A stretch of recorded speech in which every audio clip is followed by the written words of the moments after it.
or never stop being curious like a child. So this is something that a lot of people are losing when they get finished with their dental school, they have a university degree and they think, yeah, I know everything. So never stop learning and stay curious and stay also on top with new technologies, because one thing or one important message is the better technology is, the better you have to be.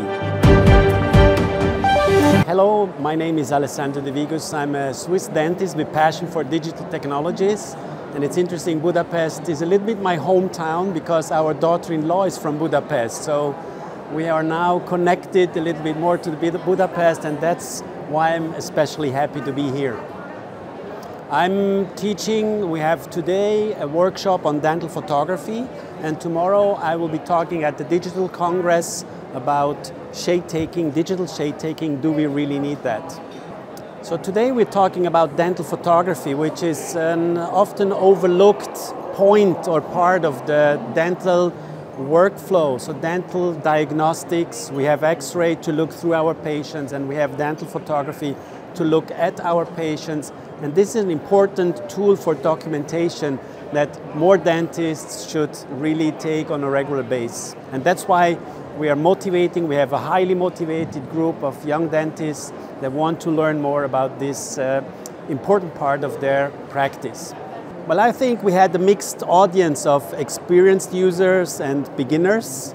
So basically we were talking about what equipment do you need now with mirrorless cameras entering the market more and more.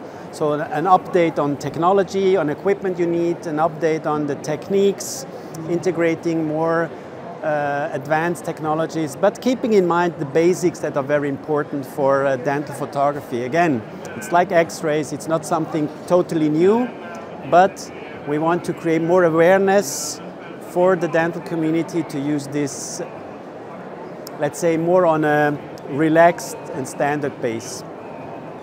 Tomorrow I will talk about digital shade taking. Do we need that, or do we still need that? So because this is an ongoing discussion, I'm into digital shade taking for more than 20 years. Written also a book on this topic already in 2003, when digital technologies entered this part of communication. We're talking about how to communicate the shade, the color of the teeth with the lab, so that we can create the best result for our patients. And regardless, or with all the advantages we have now with digital technologies, there's still a lot of open questions. How can we be more efficient? What are the best tools?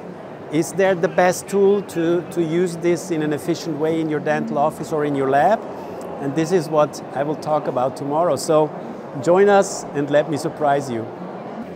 The key learning point is never stop learning and never stop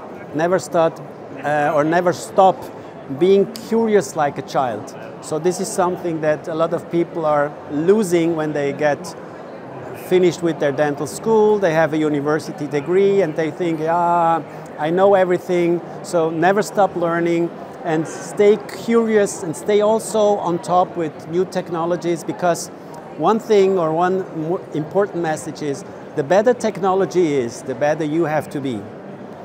Yeah, I was really impressed about the size of all this, the exposition, all the speakers, the lectures, the workshops. There's so many things that this conference offers, and I would say for me it was the first time.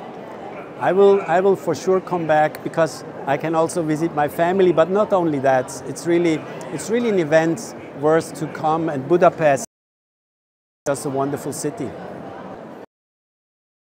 Events or events like this are also a social gathering, especially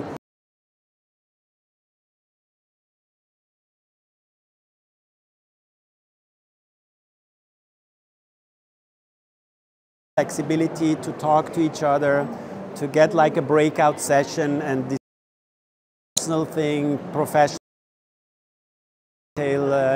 in this context of this conference. So